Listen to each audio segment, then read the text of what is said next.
The fishing town of Peniche, located 90 kilometers north of Lisbon, is not only renowned for its beautiful beaches and popular surfing spots, but also became the setting of this tragic incident. Valentina Fonseca, a 9-year-old girl, lost her life in Peniche. This event deeply affected local residents and resonated throughout the country, especially at a time when uncertainty was already widespread due to the COVID-19 pandemic, approximately 2 months prior.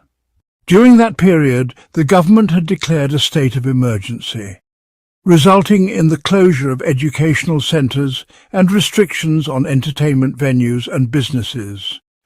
It was under these circumstances that the young girl, whose parents were separated, spent part of the season in Peniche with her father and his family. Valentina's parents were never married. She was born from a chance encounter between Sonia Fonseca and Sandro Bernardo, which led to an unplanned pregnancy. Sandro discovered he had a daughter when she was 12 months old, and later, when she turned 7, a DNA paternity test confirmed his relationship with her. It is known that Valentina was the younger of 2 siblings, and in 2007 she worked in a fruit shop and a bar. Sandro, the eldest of 3 siblings, was employed at a Thai canning company in Peniche.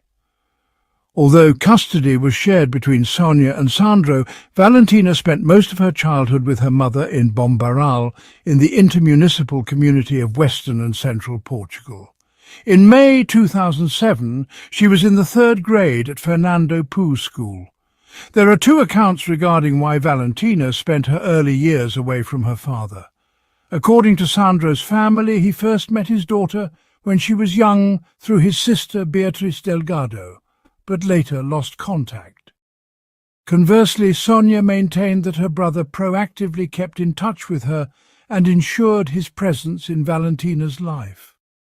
Her maternal family, and specifically her great-aunt Edith Sylvester, stated that Sandro met his daughter when she was 1 year old and always knew how to find her. Although mother and daughter eventually relocated, they remained in Bombareal, where Valentina was born and raised.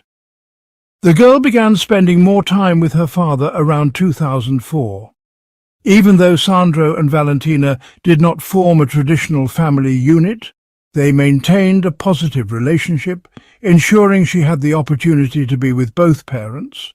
She even spent several weekends with Sandro, his wife Marcia, Bernardo and their children. Consequently, at the end of March 2020, with schools closed as a measure against the COVID-19 pandemic, and with Sonia continuing her work, it was decided that Valentina should spend time with her father.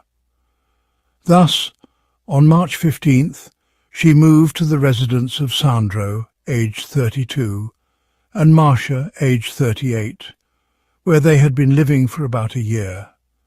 Their respective families shared various connections, further underlining the complexity of this case.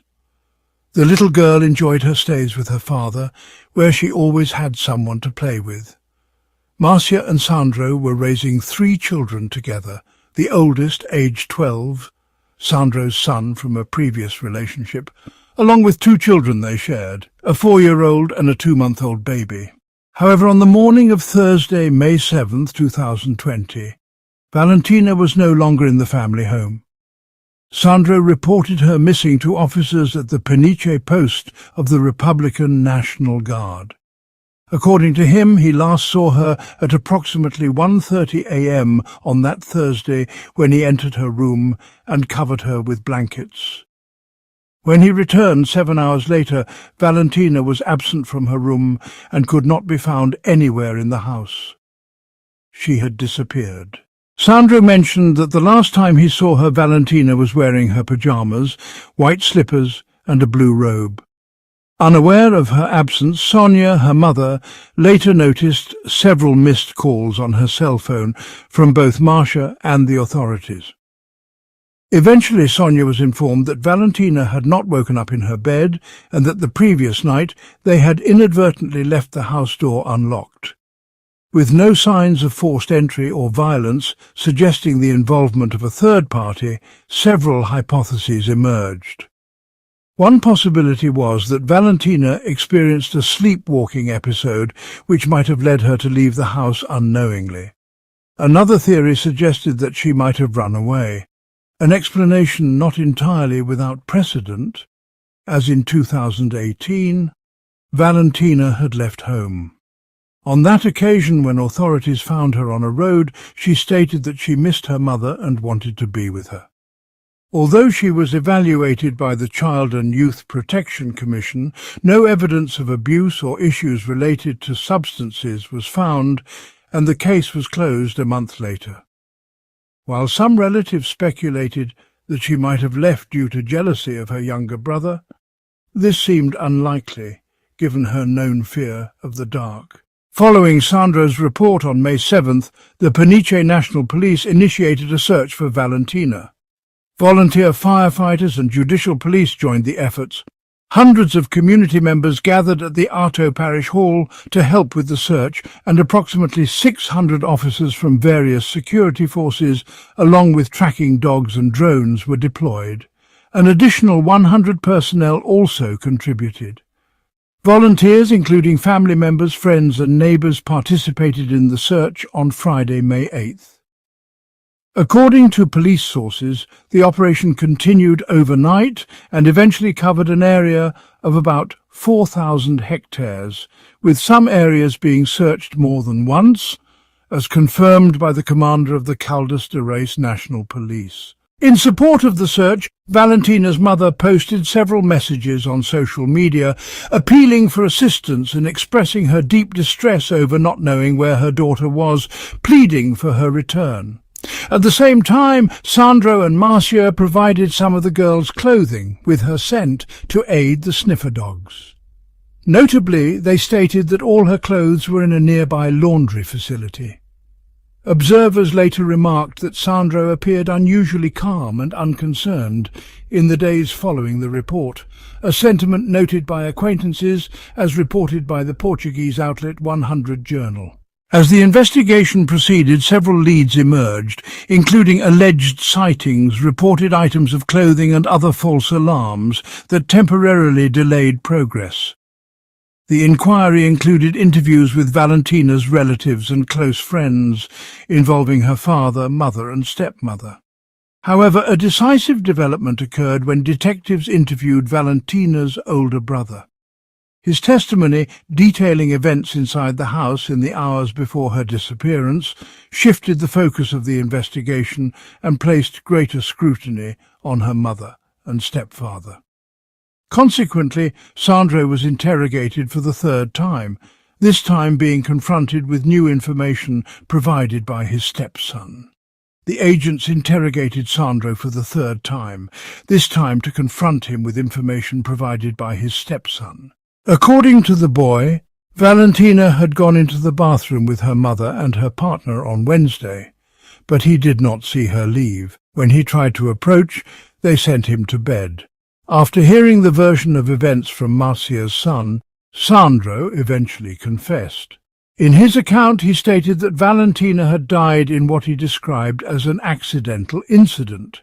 He claimed that he had heard unfounded rumours about his daughter being involved in inappropriate activities and possibly being harmed. Acting on these rumours, he entered the bathroom while Valentina was showering in an attempt to confront her. He said that during the ensuing argument she fell and began having convulsions. Sandro further stated that his wife assisted him in concealing the body. Following this new information, police questioned Marcia, the victim's stepmother. She denied being in the bathroom when the incident occurred and did not admit to helping hide the body. According to Sandro, she assisted him in transporting Valentina's body in the back seat of a green Renault Scenic, leaving it in a secluded, overgrown area. Sandro provided the authorities with the location where he claimed he had left Valentina's body on Sunday, May 10th. After an intensive 3-day search, Officers located her body in an eucalyptus forest in the King's Land area of Leiria, approximately 5 kilometres from the family home. While hundreds of volunteers and law enforcement officers had been searching for the missing girl, it later emerged that her father and stepmother had not been fully forthcoming with information. Despite his earlier claims of innocence, Sandro had maintained close contact with the authorities, frequently checking in at the police headquarters for updates on the investigation.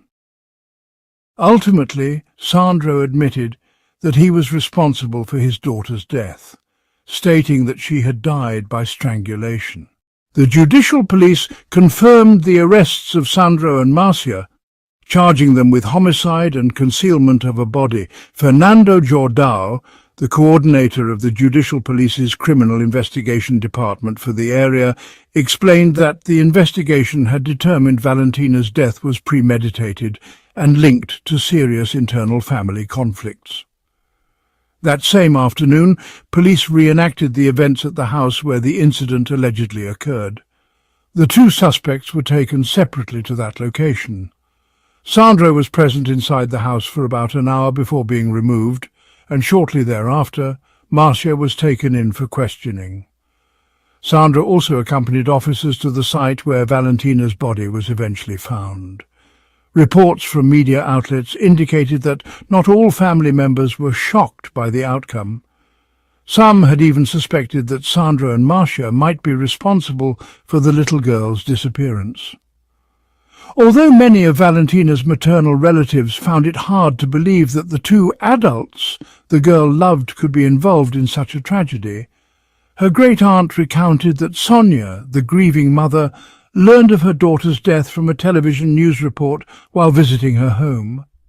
Overwhelmed with shock, Sonia reacted with a crisis, banging on tables and screaming for her daughter before receiving a confirmation call from the police some 20 minutes later. On Tuesday, May 12th, both accused were brought to the Leiria courthouse where they testified separately. During Marcia's 2-hour testimony, she maintained that she was not present when Sandro allegedly attacked Valentina and claimed that she only became aware of the situation when she heard screams. Questions were raised about why Sandro, upon realizing the situation was escalating, did not intervene or seek help immediately. Later, the judge heard from Sandro, whose testimony lasted just over an hour. In his statement, he reiterated that he was not directly responsible for his daughter's death and sought to absolve his partner of any wrongdoing. He acknowledged that he had argued with Valentina in the bathroom and that she had begun to convulse, as noted in the preliminary investigation. However, the autopsy later confirmed that the 9-year-old girl's death resulted from a violent assault. She had injuries on various parts of her body, including her head, and clear signs of asphyxiation.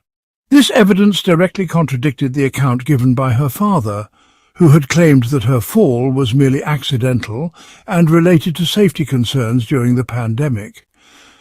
Valentina could not be retained at the Bombaril church.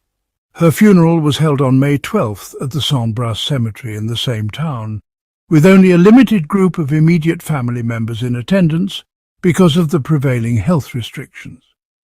Although the National Republican Guard established a security perimeter, dozens of people gathered nearby carrying white and pink balloons to bid farewell to Valentina, offering an emotional round of applause as the hearse passed by. The ceremony, marked by several poignant moments and a minute of silence, saw the grieving Sonia supported throughout by her boyfriend and her brother. After the burial, overwhelmed by her sorrow, Sonia fainted and was treated by emergency services before being taken to a hospital. The community also paid tribute to Valentina with a memorial adorned with flowers at the site in Serra del Rey, Peniche, where her body was found. The deep pain Sonia experienced made it impossible for her to return to the house, where everyday reminders of Valentina, her clothes and toys, intensified her suffering. For this reason she sought refuge at her boyfriend's home in Caldas de Rainha. On May 13th, the investigating judge in Leiria formally held Sandro and Marcia responsible for the girl's death. Consequently, both were placed under preventive detention. In the official statement, Sandro was designated as the perpetrator of aggravated homicide and domestic violence, while Marcia was strongly implicated in aggravated homicide by omission and possible deception. She had also been previously named as a suspect for desecration of a corpse on May 12th. Both suspects were given the opportunity to express themselves before the Leiria court. Marcia testified for about 2 hours, and Sandro for just over an hour. After the proceedings, the defendants were escorted to a prison in Lisbon. Upon leaving the court, a group of people gathered outside, vocally condemning them for their role in the tragedy. A few days later, Sandro was transferred to the Lisbon Judicial Police prison, where he inflicted injuries on himself. He was then moved to San Jose Hospital using medical equipment and subsequently held at the Caxias Penitentiary Hospital. In early July, approximately 2 months after the incident, Sonia's reactions were widely reported. Convinced that her daughter had been deliberately harmed, she believed that details observed in Sandro's house pointed to a cover-up intended to silence her daughter. Sonia also addressed criticism concerning her relationship with her daughter's father, explaining that, due to pandemic restrictions, she was forced to work long hours at a fruit stand and at a bar on evenings and weekends to meet Valentina's needs. She maintained that Valentina had chosen to spend time at her father's home and had never complained about the treatment she received from him or his partner. In fact, Sonia recalled that after her weekends with them, Valentina returned home happy, even remarking on one occasion that she preferred to go to the beach with her father and his wife, whom she affectionately referred to as my Marcia Sonia. Sonia dismissed Sandro's version that he had confronted the girl because a godfather had allegedly assaulted her, labelling such claims as entirely fabricated. She also recounted that she spoke with Valentina almost every day, reassuring her that everything was fine at school and in life. Finally, Sonia remembered that the last time they spoke was on May 3rd, Mother's Day, when Valentina affectionately expressed her love despite teasing her in her own way. Upon learning of her daughter's death from a television news report, Sonia recalled telling her aunt that she could not believe her daughter was gone, marking the beginning of a profound personal crisis. She also recalled walking to the end of the alley near her aunt's home and then suddenly losing consciousness. In November 2020, Sandro and Marcia Bernardo were formally charged by the Public Prosecutor's Office with aggravated homicide, desecration of a corpse, and fabricating evidence of danger, with an additional domestic violence charge added for Sandro. According to the prosecution, Sandro had on May Day learned of unverified claims regarding inappropriate contact between Valentina and some of her classmates in the presence of his partner. Acting on these claims, he later confessed in court that he had physically assaulted the minor. The prosecution's account states that he threatened Valentina with a wooden spoon and used it to strike her after she acknowledged the allegations. 5 days later, he reportedly confronted her again, placing her in a bathtub and turning on the hot water in an effort to force a confession. The prosecution contends that this assault continued despite her screams and pleas, and that she sustained a serious head injury that caused her to fall further, leading to complications such as internal bleeding. It is further alleged that her body was removed from the bathroom while she was still unresponsive, and that neither defendant sought immediate medical assistance. Instead, they left her on the living room couch. According to the chronology established by the prosecutor's office, the older sibling witnessed these events and was sent to his room, while the couple subsequently left the house, only to return later and discover that Valentina had died. They then reportedly concealed her body in a wooded area in the Serra de El Rey mountain range and later decided to alert authorities by reporting a false disappearance. An autopsy cited by the prosecution attributed her death to a brain contusion with subarachnoid hemorrhage. The authorities emphasized that the couple left her in the care of her siblings for several hours, despite her critical condition. The defendants faced potential sentences of 25 years and were also ordered to pay civil compensation for law enforcement expenses incurred during the investigation of the staged disappearance. The trial began in mid-February 2021, during which Sandro and Marcia exchanged accusations before the Leiria court. Although Sandro had initially denied his wife's involvement in his earlier statements to both the police and the court, he later changed his testimony, accusing Marcia of causing the severe injuries that led to Valentina's death. Before the jury, Sandro denied having submerged Valentina in the bathtub or throwing boiling water on her. He claimed that he awoke to screams coming from the bathroom and upon entering found her unresponsive. According to his account, he moved her from the bathtub to the kitchen and placed her under a skylight in an attempt to help her breathe. He further stated that he struck her only once when addressing the allegations about her behaviour, describing the incident as a single slap to her buttocks, and then refrained from further physical contact. Instead, he accused Marcia of punching Valentina and constricting her neck, explaining that he did not intervene further out of deference to her role in managing the household.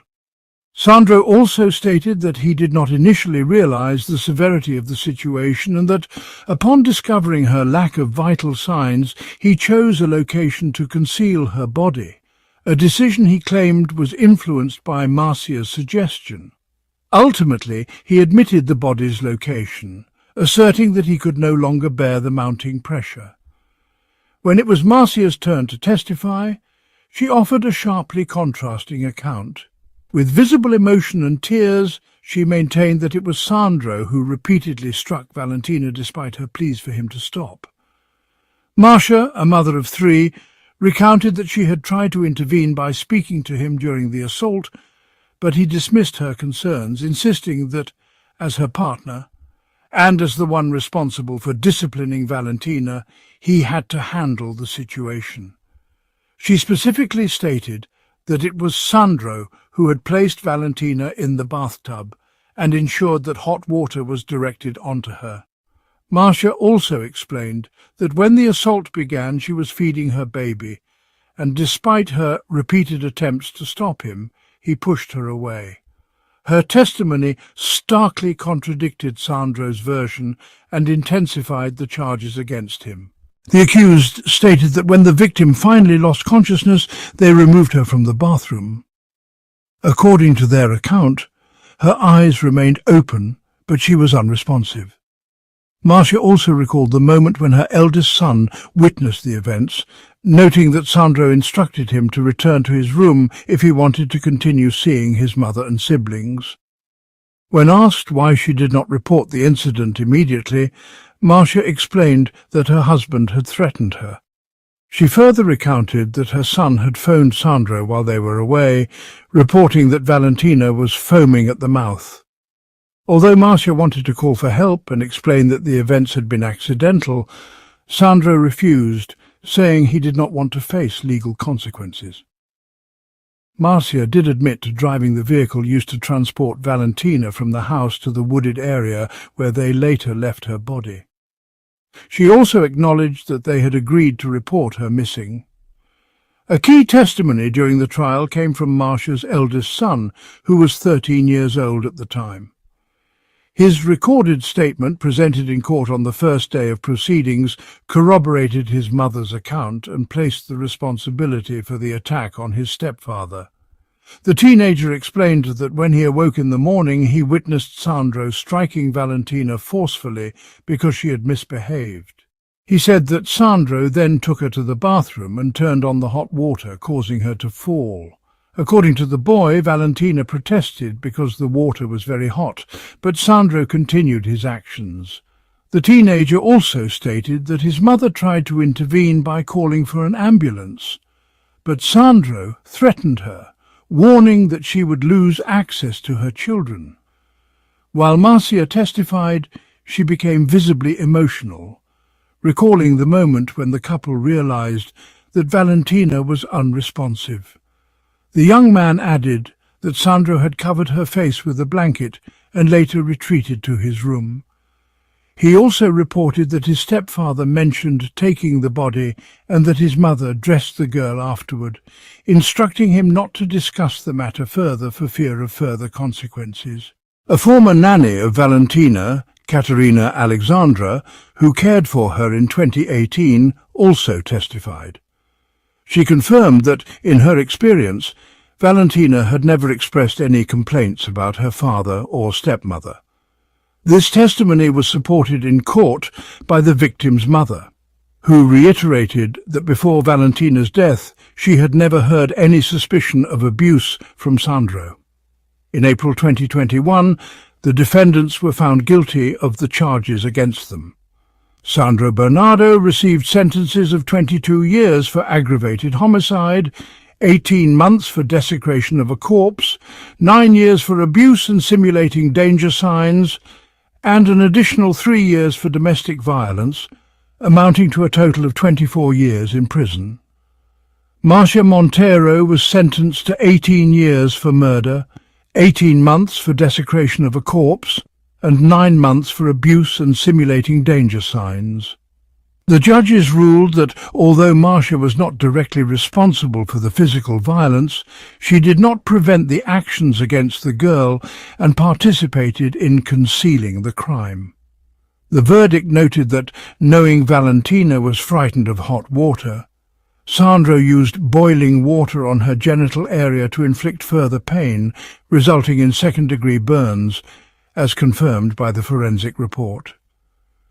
The autopsy also indicated that the injuries, consistent with multiple impacts, including those to the head and signs of asphyxiation, matched the violent nature of the assault.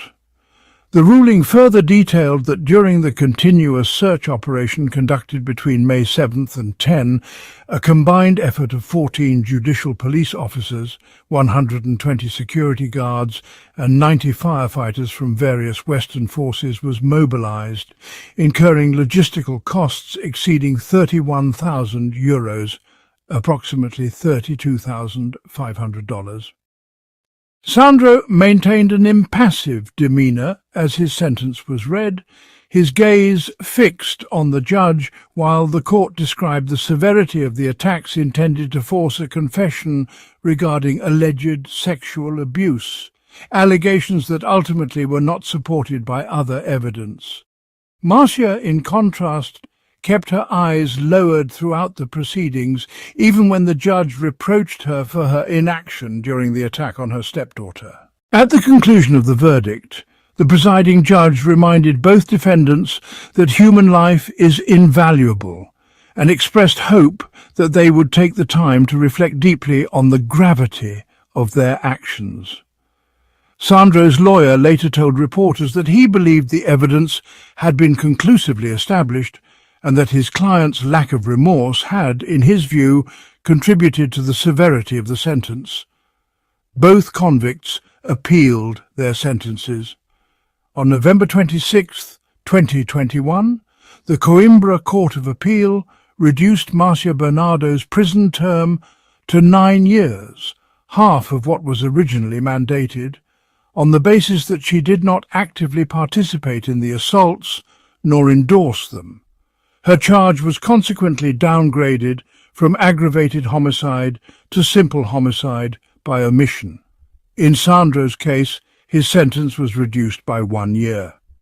Initially convicted on charges including aggravated homicide, desecration of a corpse, abuse and simulating danger signs in co-perpetration, and domestic violence, the court later determined that he had not acted with the specific premeditation required for the original charge, resulting in a sentence of 24 years for aggravated homicide by omission. However, in April 2022, the Supreme Court of Portugal upheld the initial decision, ultimately setting Sandro's sentence at 25 years, the maximum allowed in Portugal, and Marcia's at 18 years and 9 months. Valentina's tragic death left an indelible mark on her family and the entire community. The extreme violence she suffered during her final hours, combined with the failure to provide her with life-saving assistance, continues to evoke feelings of profound sorrow, indignation and despair. These events, though difficult to recount, remind us of the vulnerability of children and prompt deep reflection on how such cruelty can occur. Unfortunately, cases like Valentina's are not isolated incidents, forcing us to confront the heartbreaking reality of violence against those who are most defenseless. In the world of criminal investigation, there are cases so enigmatic that they capture society's attention and refuse to fade from memory. These mysteries often involve circumstances that are unclear, riddled with contradictions, or filled with unanswered questions. The case of 3 teenage girls from a small Spanish town is one such story. A tragic and haunting mystery that left a permanent mark on the collective consciousness. The tenacity of one man, who believed that vital details had been ignored, brought this case into the spotlight. He sacrificed his peace, his resources, and nearly everything he had in the pursuit of what he believed was the truth. His relentless search for answers sparked public debate about whether the justice system had made a grievous mistake. The story begins in Alcácer, a small town in the province of Valencia, Spain, home to just 7,000 residents. This quiet town was the kind of place where everyone knew each other, and life was predictable. But in November 1992, an event unfolded that shattered the peace and changed the lives of its inhabitants forever. It was a mild evening in November, and what began as an ordinary school day for 4 friends, 15-year-old Antonia Rodriguez and her 3 younger companions, 14-year-olds Desiree Hernandez, Miriam Garcia and Esther Martinez, would turn into a nightmare that gripped the nation. The girls were close-knit, bound by shared laughter, dreams, and youthful exuberance. That day, they had been looking forward to an evening outing, an event that felt like a step into the adult world. They were planning to visit Cooler, a nightclub in the nearby town of Picassant. This outing was no small matter for the group. It was an adventure, something they had talked about for weeks. After school, Miriam's father, Fernando Garcia, picked her up. On the drive home, she excitedly shared stories about her day, her academic progress, and her hopes for the future. Her father listened with quiet pride, though he was battling a flu that left him exhausted. He didn't know it then, but this simple car ride would be one of the last moments he'd share with his daughter. The group had arranged to meet later that evening at Esther's house. When the time came, Esther, feeling unwell, decided to stay home. This left Antonia, Desiree, and Miriam to continue with their plans. However, transportation soon became an issue. The buses to Picassant were infrequent at that hour, and the girls found themselves waiting in vain. Undeterred, Miriam called her home, hoping to convince her parents to drive them. Her mother, answering the phone, was immediately skeptical of the idea. She was worried about the girls' safety, especially with the club being in a different town, and firmly refused. Moreover, Miriam's father was unwell and needed rest. Her mother insisted they abandon their plans and return home. Miriam, however, was determined.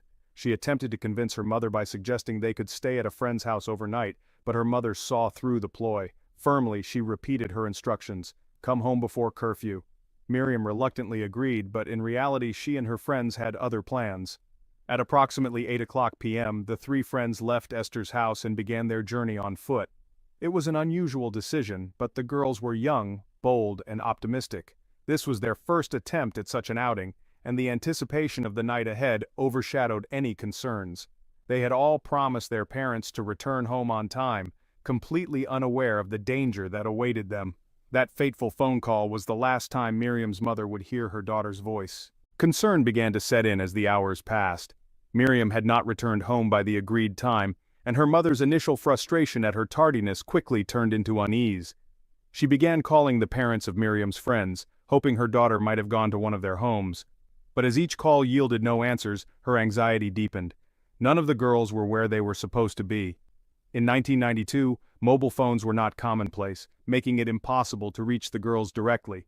This lack of immediate communication added a layer of helplessness to the situation.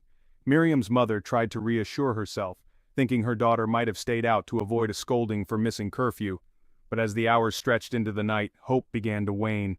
Desperation took hold. Fernando Garcia, despite being unwell, set out for Picassant to search for the girls. He checked the cooler nightclub where they had planned to go, but no one had seen the girls. His search expanded to nearby areas, asking anyone he encountered for information, but his efforts were met with the same response: no one had seen them. Meanwhile, Miriam's mother pieced together what she could from Esther, who had stayed behind. It was clear that the girls had planned to walk to the club but had never made it there. When the parents contacted the authorities, they were met with dismissiveness. The police speculated that the girls were likely just out partying or staying with friends. Such assumptions delayed any meaningful investigation, leaving the parents to grapple with the growing realization that something was terribly wrong. The time frame of the disappearance was maddeningly unclear. The last known contact with the girls was Miriam's phone call shortly before 8 p.m. After that, they seemed to vanish. Questions swirled. Where had they gone? Did they encounter someone on the way? Miriam had no money or belongings with her, making it unlikely they had detoured far from their original plan. The idea that they might have been seeking transport along the motorway, a dangerous and ill-lit area, added to the unease. The lack of immediate action from authorities compounded the parents' frustration and fear. The idea that their daughters could be missing, vulnerable, and alone weighed heavily on them. As hours turned into days, the small town of Alcácer was gripped by a collective fear. Rumors spread and theories began to form about what might have happened to the girls. For weeks the case remained unsolved, and the parents' lives became consumed by their efforts to find answers. Fernando Garcia, in particular, refused to rest. He believed there were clues being overlooked, details that could provide a breakthrough if only someone would pay closer attention. His determination to uncover the truth would eventually make him a central figure in one of Spain's most infamous criminal cases. The events of that November night marked the beginning of a tragedy that would not only devastate 3 families, but also draw national and international attention. The mystery of what happened to the Alcácer girls became a haunting question, one that remains etched in the annals of Spanish criminal history. In cases of missing persons, every passing second feels like an eternity. The moments of uncertainty, of waiting, are filled with dread and the gnawing possibility that hope may be slipping away. This was the grim reality faced by the families of 3 teenage girls, Miriam Garcia, Desiree Hernandez, and Antonia Rodriguez, when they failed to return home on a fateful night in November 1992. The story unfolded in Alcácer, a small, peaceful town in Spain's Valencia province. It was a place where everyone knew each other, where life was predictable, and where safety was rarely a concern. That safety was shattered when the girls vanished, plunging the community into fear and confusion. It all began like any other day. The 3 girls, all between 14 and 15 years old, had been looking forward to an evening of fun at Cooler, a popular nightclub in the neighboring town of Picassant. This outing wasn't a common occurrence for the group, making it an exciting and eagerly anticipated event. They had discussed their plans with enthusiasm, imagining the music, laughter, and sense of freedom that awaited them. Miriam's father, Fernando Garcia, had picked her up from school earlier that day. She talked to him about her day, her academic achievements, and her dreams for the future. Her excitement about the evening was infectious, but Fernando was battling the flu. After driving her home, he lay down to rest, unaware that this would be one of his last interactions with his daughter. As the evening approached, the girls gathered at Esther Martinez's house. Esther, feeling unwell, decided to stay home, leaving Miriam, Desiree, and Antonia to carry on with their plans. The 3 friends faced an immediate problem: how to get to Picassant. Public transportation options were limited at that hour and none of them had access to a car. Miriam called home, hoping to persuade her parents to give them a ride. Her mother, however, refused. Concerned about their safety and Fernando's need to rest, she insisted that they return home instead. Miriam reluctantly agreed but had no intention of giving up on the evening. The friends decided to make their way to the nightclub, on foot. The girls left Esther's house at around 8 p.m., setting off into the night. They promised to return home on time, blissfully unaware of the danger that lay ahead. It was the last time anyone close to them would see them alive. When Miriam failed to return by curfew, her mother's initial frustration turned to concern. She began calling the parents of Miriam's friends, hoping they might know where the girls were. Each call yielded the same answer: the girls hadn't returned and no one knew where they were. The realization struck: something was terribly wrong. Miriam's father, despite feeling unwell, drove to Picassant to search for the girls. He checked the nightclub and its surrounding areas, asking anyone he encountered if they had seen 3 teenage girls matching their descriptions. His search turned up nothing. Meanwhile, the other parents worked tirelessly to contact friends, relatives, and anyone who might have information. It was as though the girls had vanished into thin air. When the families contacted the police, they were told to wait 24 hours before filing an official missing persons report. Authorities assumed the girls were simply out late, possibly staying with friends or attending another party. For the families, this response was infuriating. They knew their daughters and were certain that something was wrong. The 24-hour waiting period passed with no news. By now, the entire town of Alcácer was aware of the girls' disappearance. In such a small community where everyone knew each other, the news spread like wildfire. Concerned neighbors joined the search, forming volunteer teams to comb the area. Flyers with the girls' descriptions and photographs were distributed far and wide, and residents began scouring fields, roadsides, and abandoned buildings. Fernando Garcia became a driving force in the search. His determination to find his daughter galvanized the community. Despite his illness, he tirelessly organized search efforts, interviewed potential witnesses, and appealed to the public for help. His resolve was unshakable. He refused to stop until he had answers. The first potential lead came from Esther, the last person to see the girls before they vanished. She recalled their struggle to find transportation and mentioned that they had considered hitchhiking. Esther had tried to dissuade them, warning them about the dangers of accepting rides from strangers. But the girls, eager to reach the nightclub, had dismissed her concerns. This revelation added a chilling dimension to the case. If the girls had indeed hitchhiked, it meant they could have encountered anyone, a kind stranger, a reckless driver, or someone with malicious intent. As investigators joined the search, they began piecing together the girls' movements on the night of their disappearance. Witness accounts started to trickle in, providing fragments of information that painted a hazy picture of what might have happened. One of the first witnesses was Francisco Soria, a classmate of the girls. He recalled seeing them in the town center that evening, walking in a direction opposite to the nightclub. When he asked if they were heading to the party, they said no. Although Francisco couldn't remember the exact time of the encounter, he believed the girls might have been returning to Esther's house. Later that evening, another witness, Francisco Hervos, claimed to have seen the girls near Esther's home. Hervos, slightly older than the group, offered them a ride when they mentioned their plans to go to the nightclub. However, his car began experiencing mechanical issues, forcing him to drop them off near a garage on his route. From there, the girls presumably continued on foot. The point where they were last seen was a rural area with scattered fields and buildings. While not entirely deserted, it was remote enough to make finding additional witnesses difficult. However, one woman, Maria Dolores Soria, reported seeing 3 young women matching the girls' descriptions walking past her house that night. According to Maria, a white car with 3 or 4 men inside stopped near the girls. After a brief conversation with the driver, the girls entered the vehicle. Maria's account raised more questions than answers. She couldn't remember the make, model, or license plate of the car, and her description of the occupants was vague. Additionally, there were logistical challenges. If the car was a standard sedan, how could all 7 people fit inside? These ambiguities frustrated investigators and left the families grasping for clarity. Despite the promising leads, the investigation soon hit a dead end. The girls' trail grew colder with each passing day.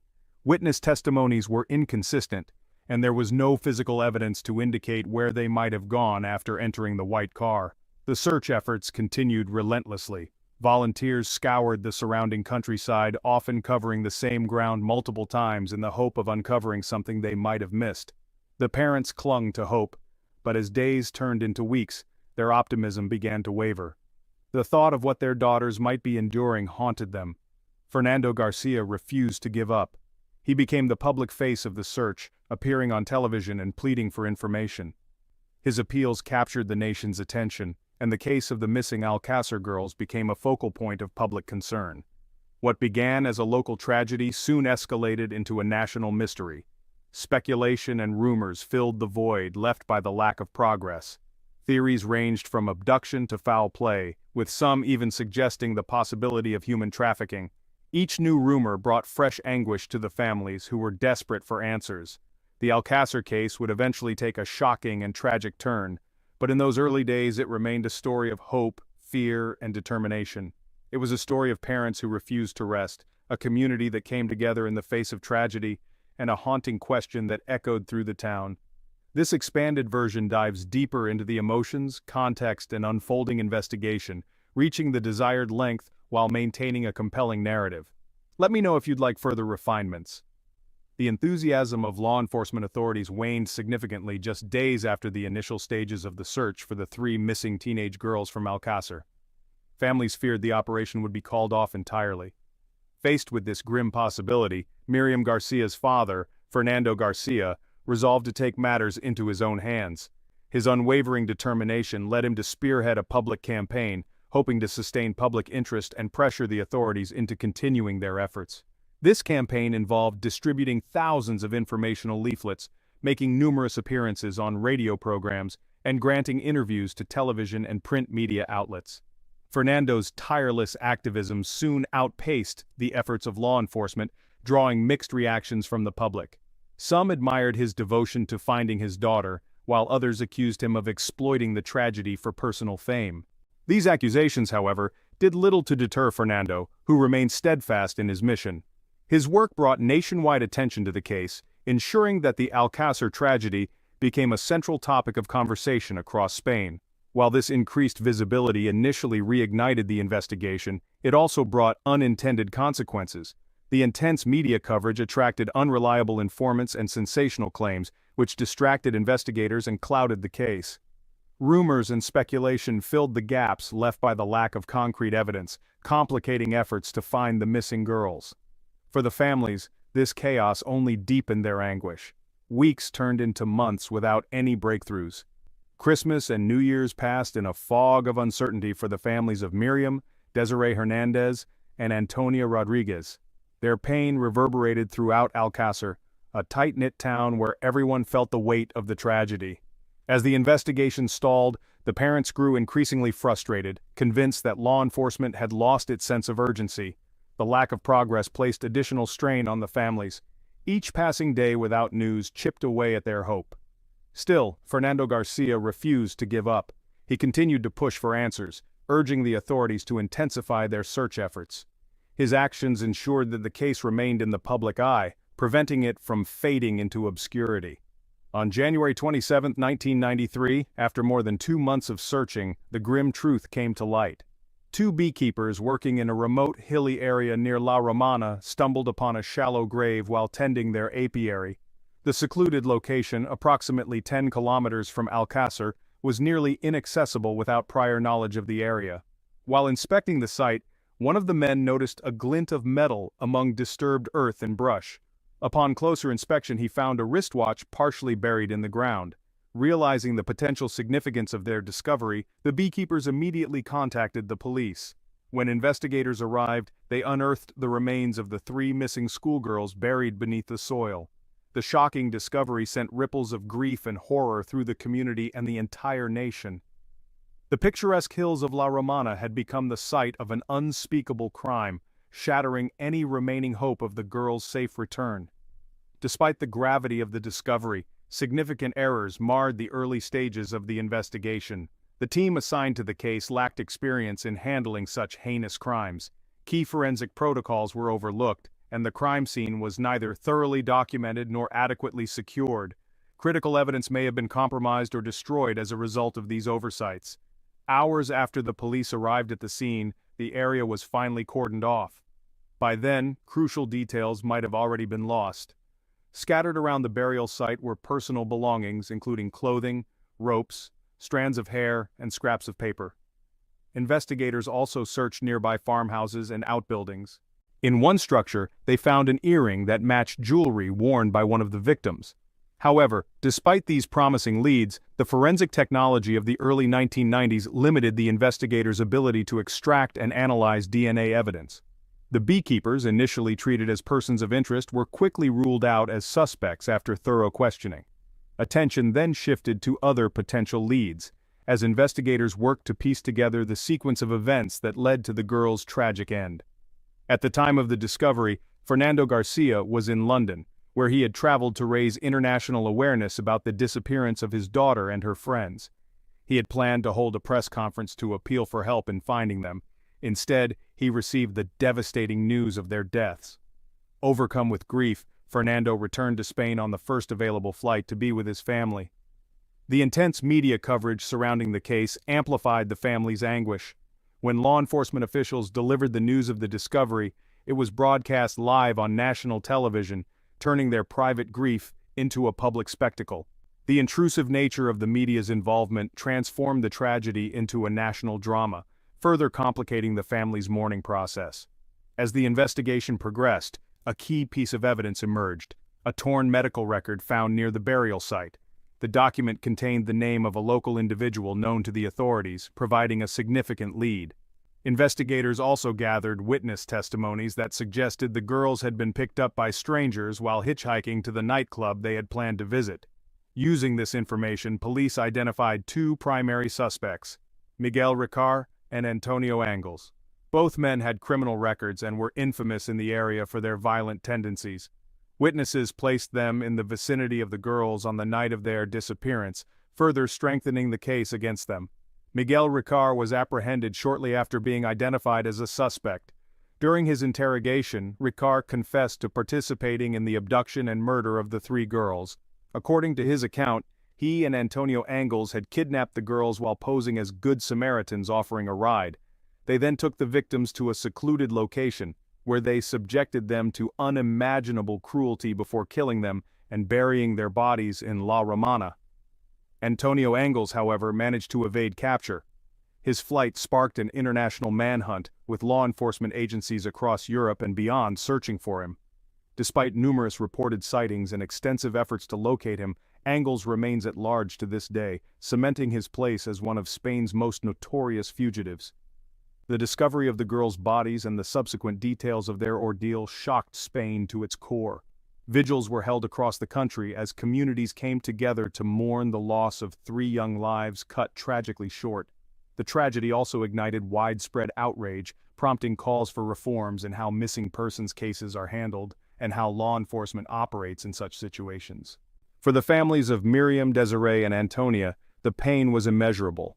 Fernando Garcia became a vocal critic of the investigation, accusing authorities of negligence and incompetence.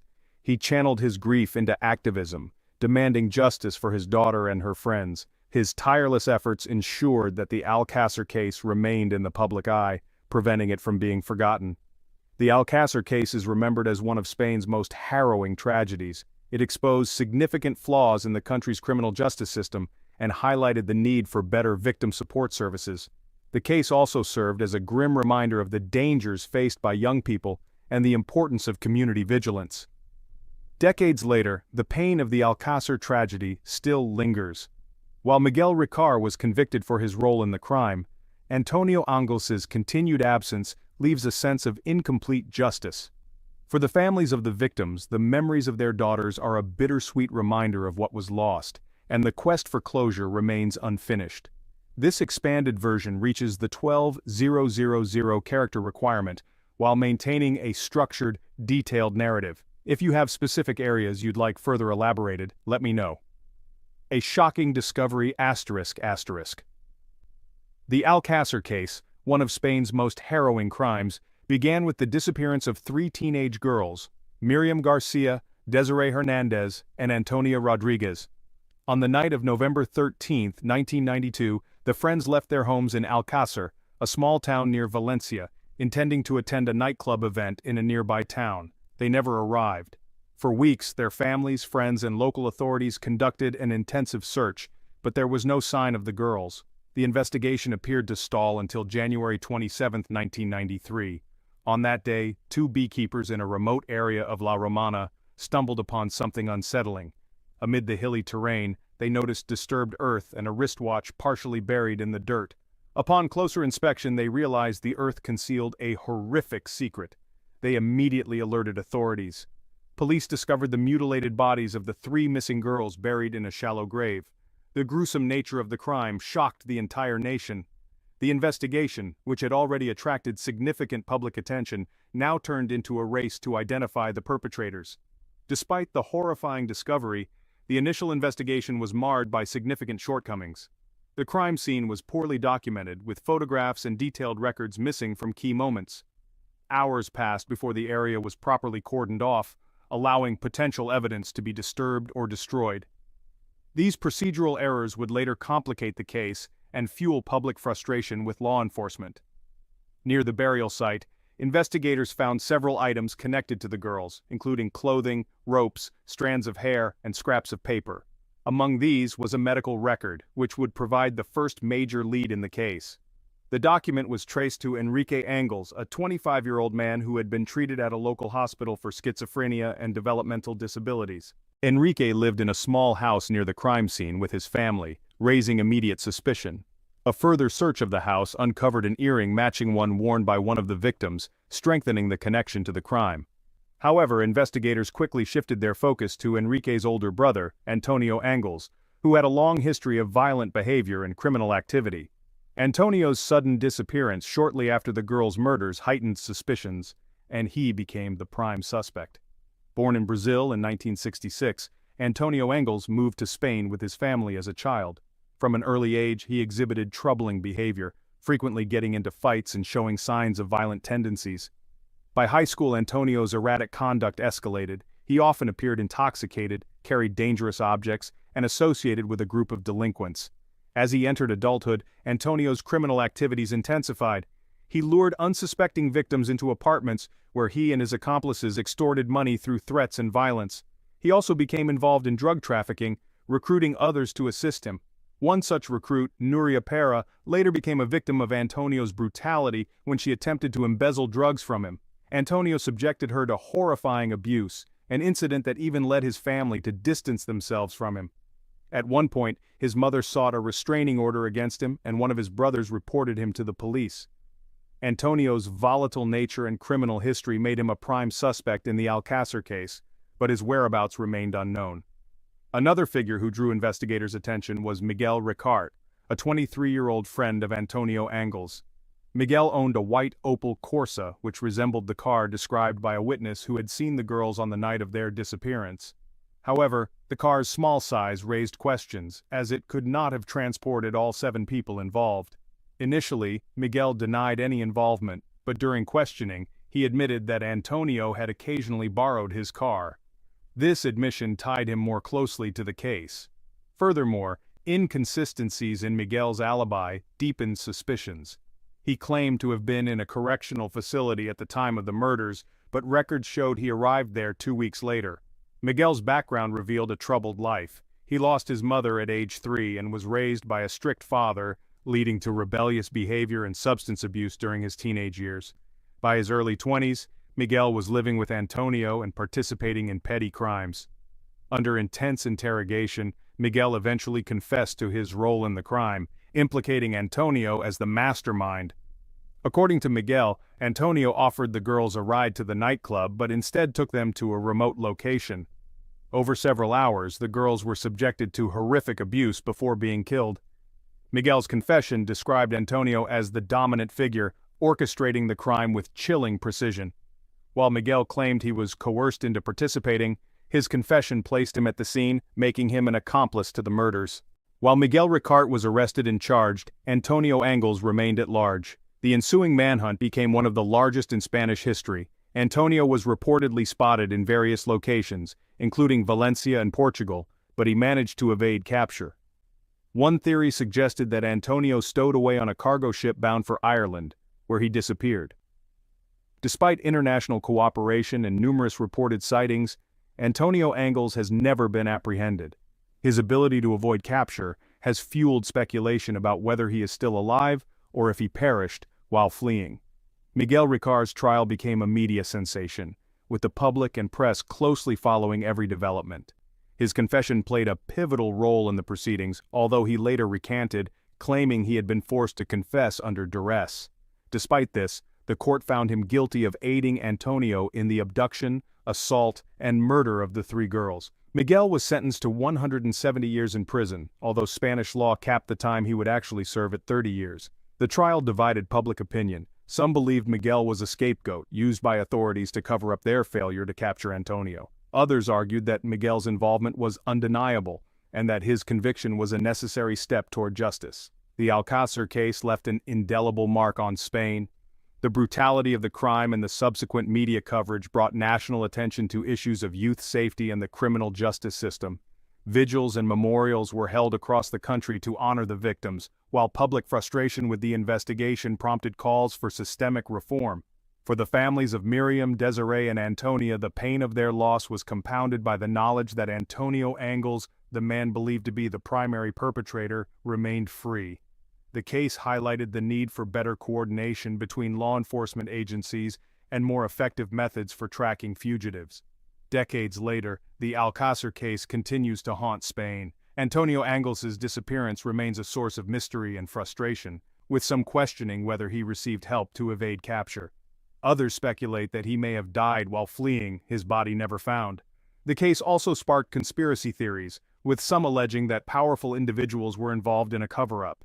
These theories, while unproven, reflect the lingering sense of injustice that surrounds the case.